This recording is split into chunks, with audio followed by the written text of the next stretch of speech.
శాంతి. ఈరోజు మురళి డేట్ 29/7/2024. బాబా చెప్తున్నారు, మధురమైన పిల్లలు, బాబా మీకు జ్ఞానరత్నాలను ఇవ్వటానికి, మురళిని వినిపించటానికి వచ్చారు. అందుకే మీరు ఎప్పుడూ మురళిని మిస్ చేయకూడదు. మురళిపై ప్రేమ లేదంటే తండ్రిపై ప్రేమ లేనట్లే. ప్రశ్న: మీరు ఈ జ్ఞానం ద్వారా ధారణ చేసే అన్నిటికన్నా మంచి క్యారెక్టర్ ఏది? జవాబు: నిర్వీకారులుగా అవ్వటము అన్నిటికన్నా మంచి క్యారెక్టర్. ఈ ప్రపంచమంతా వికారీమయమైనదని మీకు జ్ఞానం లభిస్తుంది. వికారీమయము అనగా క్యారెక్టర్ లేకపోవటం. తండ్రి నిర్వీకారి ప్రపంచాన్ని స్థాపించటానికి వచ్చారు. నిర్వీకారి దేవతలు క్యారెక్టర్ కలవారు. తండ్రి స్మృతి ద్వారానే క్యారెక్టర్ బాగవుతుంది. ఓం శాంతి. పిల్లలు, మీరు చదువును ఎప్పుడూ మిస్ చేయకూడదు. ఒకవేళ చదువును మిస్ చేసినట్లయితే పదవి నుండి కూడా మిస్ అయిపోతారు. మధురాతి మధురమైన ఆత్మీక పిల్లలు ఎక్కడ కూర్చున్నారు? గాడ్లీ స్పిరిచువల్ యూనివర్సిటీలో. ప్రతి 5,000 సంవత్సరాల తర్వాత మేము ఈ విశ్వవిద్యాలయంలో చేరతాము అని కూడా పిల్లలకు తెలుసు.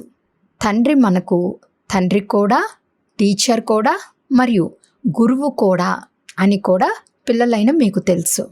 మామూలుగా అయితే మూర్తి గురువుది వేరుగా, తండ్రిది వేరుగా, టీచర్ది వేరుగా ఉంటుంది. కానీ ఈ మూర్తి అయితే ఒక్కరే. కానీ వీరిలో ముగ్గురు ఉన్నారు. అనగా వీరు తండ్రి కూడా అవుతారు, టీచర్ కూడా అవుతారు, గురువు కూడా అవుతారు. మనుషుల జీవితంలో ఈ ముగ్గురు ముఖ్యమైన వారు. తండ్రి, టీచర్, గురువు వారే. 3 పాత్రలను వారు స్వయమే అభినయిస్తారు. ఒక్కొక్క విషయాన్ని అర్థం చేసుకోవటం ద్వారా పిల్లలైన మీకు చాలా సంతోషం ఉండాలి. మరియు ఇటువంటి త్రిమూర్తి యూనివర్సిటీలోకి అనేకులను తీసుకువచ్చి చేర్చాలి. ఏ యూనివర్సిటీలోనైతే చదువు బాగుంటుందో అక్కడ చదివేవారు ఇతరులకు చెప్తారు, ఈ యూనివర్సిటీలో చదవండి, ఇక్కడ జ్ఞానం మంచిగా లభిస్తుంది మరియు క్యారెక్టర్స్ కూడా బాగుపడతాయి అని. అలాగే పిల్లలైన మీరు కూడా ఇతరులను తీసుకురావాలి. మాతలకు, పురుషులకు అర్థం చేయించాలి. చూడండి, వీరు తండ్రి కూడా, టీచర్ కూడా మరియు గురువు కూడా. ఈ విధంగా అర్థం చేయిస్తున్నామా లేదా అని ప్రతి ఒక్కరూ తమ హృదయాన్ని ప్రశ్నించుకోండి. తమ మిత్ర సంబంధికులకు, సకులకు వీరు సుప్రీం తండ్రి కూడా, సుప్రీం టీచర్ కూడా మరియు సుప్రీం గురువు కూడా అని ఎప్పుడైనా అర్థం చేయిస్తున్నారా? తండ్రి సుప్రీం దేవీ దేవతలుగా తయారు చేస్తారు. తండ్రి తమ సమానంగా తండ్రిగా తయారు చేయరు. ఇకపోతే వారు తమ మహిమ ఏదైతే ఉందో అందులో తమ సమానంగా తయారు చేస్తారు. తండ్రి పని పాలన చేయటం మరియు ప్రేమించటం. ఇటువంటి తండ్రిని తప్పకుండా స్మృతి చేయాలి. వారిని ఇంకెవ్వరితోనూ పోల్చలేము. గురువు ద్వారా శాంతి లభిస్తుంది అని అంటారు. కానీ వీరైతే విశ్వానికి యజమానులుగా తయారు చేస్తారు. నేను సర్వాత్మలకు తండ్రిని అని కూడా ఎవరు అనరు. సర్వాత్మలకు తండ్రిగా ఎవరు అవ్వగలరు అన్నది కూడా ఎవ్వరికీ తెలియదు. ఒక్క అనంతమైన తండ్రినే హిందువులు, ముసల్మాన్లు మొదలైన వారందరూ గాడ్ ఫాదర్ అని తప్పకుండా అంటారు. బుద్ధి తప్పకుండా నిరాకారుని వైపుకు వెళ్తుంది. ఇలా ఎవరన్నారు? ఆత్మయే గాడ్ ఫాదర్ అని అంటుంది. కావున తప్పకుండా వారిని కలుసుకోవాలి కదా.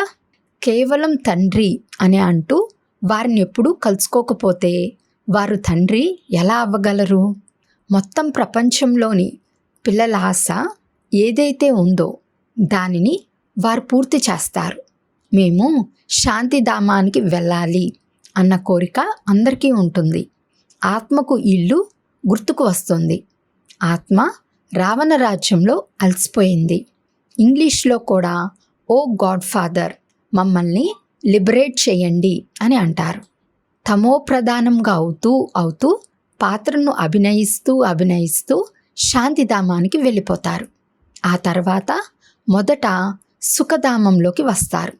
అంతేకాని మొట్టమొదటే వచ్చి వికారులుగా అవుతారని కాదు. ఇది వైశాలయం, రావణ రాజ్యం. దీనిని రౌరవ నరకము అని అంటారు అని తండ్రి అర్థం చేయిస్తారు.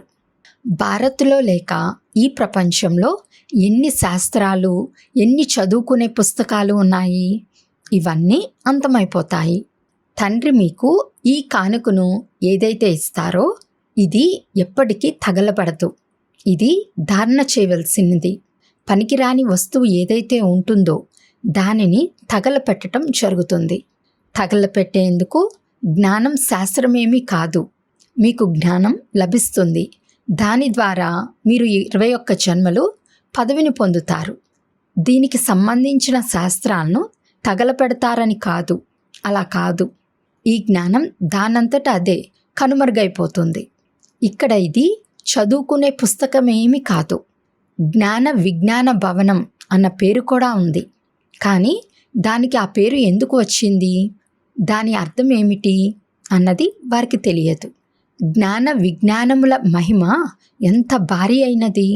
జ్ఞానము అనగా సృష్టి చక్రం యొక్క జ్ఞానం. దానిని ఇప్పుడు మీరు ధారణ చేస్తారు. విజ్ఞానము అనగా శాంతిధామం. మీరు జ్ఞానం కన్నా కూడా అతీతంగా వెళ్తారు. జ్ఞానంలో చదువు ఆధారంపై మీరు మళ్ళీ రాజ్యం చేస్తారు. ఆత్మలైన మమ్మల్ని తండ్రి వచ్చి చదివిస్తారు అని మీరు భావిస్తారు. లేకపోతే భగవాను వాచ అన్నది మాయమైపోతుంది. భగవంతుడేమైనా శాస్త్రాలను చదివి వస్తారా? భగవంతునిలోనైతే జ్ఞానము విజ్ఞానము రెండూ ఉన్నాయి. ఎవరు ఎలా ఉంటారో వారు అలా తయారు చేస్తారు. ఇవి చాలా సూక్ష్మమైన విషయాలు. జ్ఞానం కంటే విజ్ఞానం చాలా సూక్ష్మమైనది. జ్ఞానం కంటే కూడా అతీతంగా వెళ్ళాలి. జ్ఞానం స్థూలమైనది. నేను చదివిస్తాను, అప్పుడు శబ్దం వస్తుంది కదా. విజ్ఞానం సూక్ష్మమైనది. ఇందులో శబ్దం నుండి అతీతంగా శాంతిలోకి వెళ్ళవలసి ఉంటుంది. ఆ శాంతి కోసమే భ్రమిస్తూ ఉంటారు. సన్యాసుల వద్దకు వెళ్తారు. కానీ ఏ వస్తువైతే తండ్రి వద్ద ఉందో అది ఇంకెవ్వరి నుండి లభించదు. హఠయోగులు చేస్తారు, గోతుల్లో కూర్చుంటారు. కానీ దాని ద్వారా శాంతి ఏమీ లభించదు. ఇక్కడైతే శ్రమ యొక్క విషయం ఏదీ లేదు. చదువు కూడా చాలా సహజమైనది. 7 రోజుల కోర్స్ తీసుకోవటం జరుగుతుంది. 7 రోజుల కోర్స్ తీసుకొని ఆ తర్వాత ఎక్కడికైనా వెళ్ళండి. ఈ విధంగా ఇంకే దేహికమైన కాలేజీలోనూ చేయలేరు. మీ కొరకు ఉన్న ఈ కోర్స్ 7 రోజులదే. ఇందులో అన్నీ అర్థం చేయించడం జరుగుతుంది. కానీ పూర్తిగా 7 రోజులు ఎవ్వరూ ఇవ్వలేరు. బుద్ధి యోగం ఎటో అటు వెళ్ళిపోతుంది. మీరు బట్టీలో కూర్చున్నారు. అప్పుడు ఎవరి ముఖాన్ని చూసేవారు కాదు, ఎవరితోనూ మాట్లాడేవారు కాదు, బయటకు కూడా వెళ్ళేవారు కాదు. తపస్య కొరకు సాగర తీరానికి వెళ్ళి స్మృతిలో కూర్చునేవారు. ఆ సమయంలో ఈ చక్రాన్ని అర్థం చేసుకోలేదు. ఈ చదువును కూడా పూర్తిగా అర్థం చేసుకోలేదు. మొట్టమొదటైతే బాబాతో యోగం కావాలి, తండ్రి పరిచయం కావాలి, ఆ తర్వాత టీచర్ కావాలి. మొదటైతే తండ్రితో యోగాన్ని ఎలా జోడించాలి అనేది కూడా నేర్చుకోవాల్సి ఉంటుంది. ఎందుకంటే ఈ తండ్రి అశరీరి, ఇంకెవ్వరూ దీన్ని అంగీకరించరు. గాడ్ ఫాదర్ సర్వవ్యాపి అని అనేస్తారు. కేవలం ఆ సర్వవ్యాపి జ్ఞానమే కొనసాగుతూ వస్తుంది. ఇప్పుడు మీ బుద్ధిలో ఈ విషయం లేదు. మీరు విద్యార్థులు. తండ్రి అంటారు, మీ వ్యాపారాలు మొదలైనవి కూడా చేసుకోండి, కానీ క్లాస్లో తప్పకుండా చదవండి. గృహస్థ వ్యవహారంలో కూడా ఉండండి. ఒకవేళ స్కూల్కు వెళ్ళము అని అంటే మరి తండ్రి కూడా ఏమి చేయగలరు? అరే, భగవతి భగవాన్లుగా తయారు చేయటానికి స్వయంగా భగవంతుడు చదివిస్తున్నారు. భగవాను వాచ, నేను మిమ్మల్ని రాజులకే రాజులుగా తయారు చేస్తాను. మరి భగవంతుడి నుండి రాజయోగాన్ని నేర్చుకోరా? నేర్చుకోకుండా ఎవరు ఉండగలరు? కావుననే మీరు పరిగెత్తుకుని రావటం జరిగింది. విషం నుండి రక్షించుకునేందుకు పరిగెత్తుతారు. మీరు వచ్చి బట్టీలో కూర్చున్నారు. అప్పుడు ఎవరిని చూడలేరు, కలుసుకోలేరు, ఎవరిని చూసేవారే కాదు అన్నప్పుడు ఇక ఎవరితో మనసు పెట్టుకుంటారు? భగవంతుడు చదివిస్తున్నారు అని పిల్లలకు నిశ్చయం కూడా ఉంది. అయినా కానీ అనారోగ్యం ఉంది, ఈ పని ఉంది అని సాకులు చెప్తారు. తండ్రి అయితే ఎన్నో షిఫ్ట్లలో చెప్పగలరు. ఈ రోజుల్లో స్కూల్లో ఎన్నో షిఫ్ట్లు పెడతారు. ఇక్కడ ఏమంతా ఎక్కువ చదివైతే లేదు. కేవలం అల్ఫ్ను మరియు బేను అర్థం చేసుకునేందుకు మంచి బుద్ధి కావాలి. అల్ఫ్ను మరియు బేను వీటిని స్మృతి చేయండి, అందరికీ తెలియచేయండి. త్రిమూర్తినైతే ఎందరో తయారు చేస్తారు, కానీ పైన శివబాబాను చూపించారు. గీతా భగవంతుడు శివుడు అని. వారి ద్వారానే ఈ జ్ఞానాన్ని తీసుకుని విష్ణువుగా అవుతారని అర్థం చేసుకోరు. ఇది రాజయోగం కదా. ఇప్పుడు ఇది అనేక జన్మల అంతిమ జన్మ. ఇది ఎంత సహజమైన వివరణ. పుస్తకాలు మొదలైనవేవి చేతిలో లేవు. కేవలం ఒక బ్యాచ్ ఉండాలి. అందులో కూడా కేవలం త్రిమూర్తి చిత్రం ఉండాలి. దానితో తండ్రి ఏ విధంగా బ్రహ్మ ద్వారా చదువును చదివించి విష్ణు సమానంగా తయారు చేస్తారో మేము రాధగా అవ్వాలి అని కొందరు భావిస్తారు.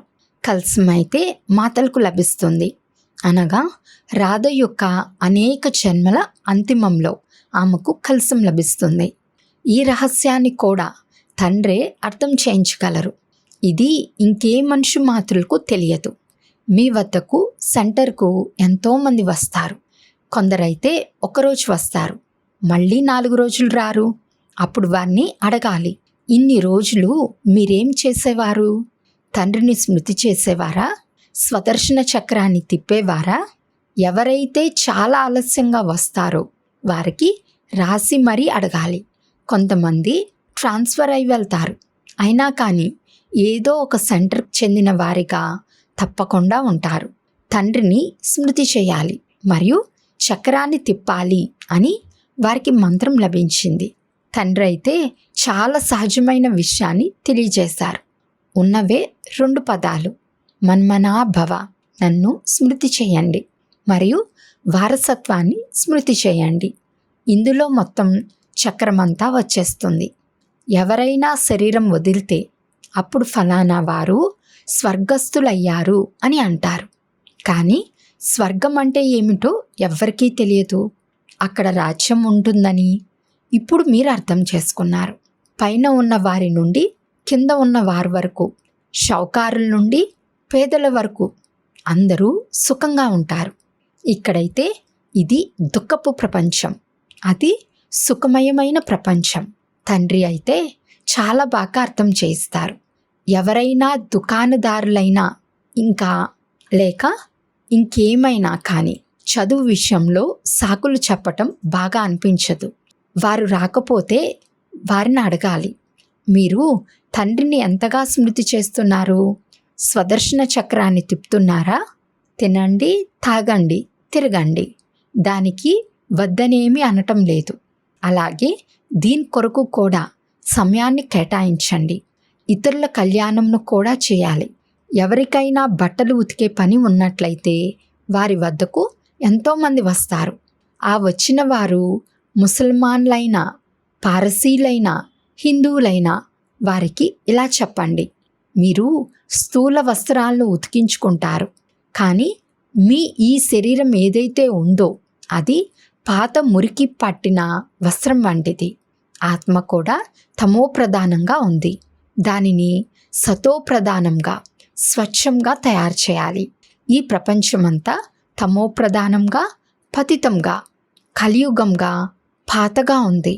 తమో ప్రధానం నుండి సతో ప్రధానంగా అవ్వాలి అన్న లక్ష్యం ఉంది కదా.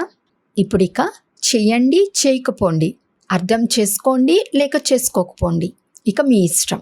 మీరు ఆత్మ కదా, ఆత్మ తప్పకుండా పవిత్రంగా ఉండాలి. ఇప్పుడైతే మీ ఆత్మ అపవిత్రంగా అయింది.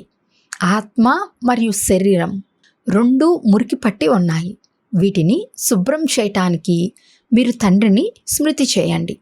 అప్పుడు మీ ఆత్మ పూర్తిగా 100% పవిత్ర బంగారంగా అయిపోతుంది అన్న గ్యారంటీ ఉంది. అప్పుడిక నగ కూడా మంచిగా తయారవుతుంది. మీరు నమ్మండి, నమ్మకపోండి, మీ ఇష్టం అని చెప్పాలి. ఇది కూడా ఎంత పెద్ద సేవ. డాక్టర్ల వద్దకు వెళ్ళండి, కాలేజీలకు వెళ్ళండి, గొప్ప గొప్ప వారి వద్దకు వెళ్ళి క్యారెక్టర్ చాలా బాగుండాలి. ఇక్కడైతే అందరూ క్యారెక్టర్ లేనివారిగా ఉన్నారు అని అర్థం చేయించండి. తండ్రి అంటారు, నిర్వీకారులుగా అవ్వండి. నిర్వీకారి ప్రపంచం ఉండేది కదా, ఇప్పుడు ఇది వికారీగా ఉంది. అనగా క్యారెక్టర్ లేకుండా ఉన్నారు. క్యారెక్టర్ చాలా పడిపోయాయి. నిర్వీకారులుగా అవ్వకుండా బాగుపడరు. ఇక్కడ మనుషులు కామ వికారులుగా ఉన్నారు. ఇప్పుడు వికారీ ప్రపంచం నుండి నిర్వీకారి ప్రపంచంను ఒక్క తండ్రే స్థాపన చేస్తారు. మిగిలిన పాత ప్రపంచమంతా వినాశనం అయిపోతుంది. ఇది చక్రం కదా. ఈ చక్రంలో వివరణ చాలా బాగుంది. ఇది నిర్వీకారి ప్రపంచంగా ఉండేది. అక్కడ దేవీ దేవతల రాజ్యం చేసేవారు. ఇప్పుడు వారేమయ్యారు? ఆత్మ అయితే వినాశనం అవ్వదు. ఒక శరీరాన్ని వదిలి ఇంకొకటి తీసుకుంటుంది. దేవీ దేవతలు కూడా 84 జన్మలు తీసుకున్నారు. ఇప్పుడు మీరు వివేకవంతులుగా అయ్యారు. ఇంతకుముందు మీకు ఏమీ తెలిసేది కాదు. ఇప్పుడు ఈ పాత ప్రపంచం ఎంత అశుద్ధంగా ఉంది. తండ్రి ఏదైతే చెప్తున్నారో అది ఖచ్చితంగా యథార్థమేనని మీకు అనిపిస్తుంది. అక్కడ తప్పకుండా పవిత్రత ప్రపంచమే ఉంటుంది. ఇది పవిత్రత ప్రపంచంగా లేని కారణంగా తమపై దేవత అన్న పేరుకు బదులుగా హిందూ అన్న పేరును పెట్టుకున్నారు. హిందూస్థాన్లో ఉండేవారిని హిందువులు అని అనేస్తారు. దేవతలు స్వర్గంలో ఉంటారు. ఇప్పుడు మీరు ఈ చక్రాన్ని అర్థం చేసుకున్నారు. ఎవరైతే వివేకవంతులుగా ఉంటారో వారు బాగా అర్థం చేసుకుంటారు. కావున ఏ విధంగా తండ్రి అర్థం చేయిస్తారో అలా మళ్ళీ కూర్చుని రిపీట్ చేయాలి. ముఖ్యమైన పదాలను నోట్ చేసుకుంటూ ఉండండి. ఆ తర్వాత తండ్రి ఈ పాయింట్లను వినిపించారు అని వినిపించండి. నేను గీతా జ్ఞానాన్ని వినిపిస్తున్నాను అని చెప్పండి. ఇది గీతాయుగం. 4 యుగాలు ఉన్నాయి. ఇదైతే అందరికీ తెలుసు. ఇది లీప్ యుగం. ఈ సంగం యుగం గురించి ఎవ్వరికీ తెలియదు. ఇది పురుషోత్తమ సంగం యుగం అని మీకు తెలుసు. మనుషులు శివ జయంతిని కూడా జరుపుకుంటారు. కానీ వారు ఎప్పుడు వచ్చారు, ఏమి చేశారు అన్నది వారికి తెలియదు. శివ జయంతి తర్వాత కృష్ణ జయంతి వస్తుంది. ఆ తర్వాత రామ జయంతి. జగదాంబ జగత్పితుల జయంతినైతే ఎవ్వరూ జరుపుకోరు. అందరూ నంబర్ వార్గా వస్తారు కదా. ఇప్పుడు మీకు ఈ జ్ఞానమంతా లభిస్తుంది. అచ్చా, మధురాతి మధురమైన సికిలదే పిల్లలకు మాతా పిత బాప్దాదాల ప్రియ స్మృతులు మరియు గుడ్ మార్నింగ్. ఆత్మీక పిల్లలకు ఆత్మీక తండ్రి నమస్తే. ఆత్మీక తండ్రికి ఆత్మీక పిల్లల యొక్క ప్రియ స్మృతులు మరియు నమస్తే నమస్తే నమస్తే. ధారణ కొరకు ముఖ్య సారము. ఫస్ట్ పాయింట్, మన తండ్రి సుప్రీం తండ్రి, సుప్రీం టీచర్, సుప్రీం సద్గురు. ఈ విషయాన్ని అందరికీ వినిపించాలి. అల్ఫ్ మరియు బే యొక్క చదువును చదివించాలి. సెకండ్ పాయింట్, జ్ఞానము అనగా సృష్టి చక్రం యొక్క జ్ఞానాన్ని ధారణ చేసి స్వదర్శన చక్రధారులుగా అవ్వాలి. మరియు విజ్ఞానము అనగా శబ్దం నుండి అతీతంగా శాంతిలోకి వెళ్ళాలి. 7 రోజుల కోర్సును తీసుకుని ఆ తర్వాత ఎక్కడ ఉన్నా చదువును చదవాలి. వరదానము, సేవలో గౌరవము మరియు ప్రతిష్ట అనే అపరిపక్వ ఫలాన్ని త్యాగం చేసి సదా ప్రసన్న చిత్తులుగా ఉండే అభిమాన ముక్త్ భవ. రాయల్ రూపంలోని కోరిక యొక్క స్వరూపం పేరు గౌరవము మరియు ప్రతిష్ట. ఎవరైతే పేరు కోసం సేవ చేస్తారో వారికి అల్పకాలికంగా పేరు లభిస్తుంది, కానీ ఉన్నత పదవిలో పేరు వెనకబడుతుంది. ఎందుకంటే అపరిపక్వంగానే తినేశారు. సేవకు ప్రతిఫలంగా నాకు గౌరవం లభించాలి అని కొంతమంది పిల్లలు ఆలోచిస్తూ ఉంటారు. కానీ ఇది గౌరవం కాదు, అభిమానం. ఎక్కడైతే అభిమానం ఉంటుందో అక్కడ ప్రసన్నత ఉండదు. అందుకే అభిమాన ముక్తులుగా అయి సదా ప్రసన్నతను అనుభవం చేయండి.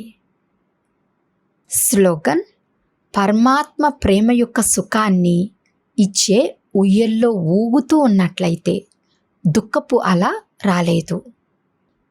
అచ్చా. ఓం శాంతి.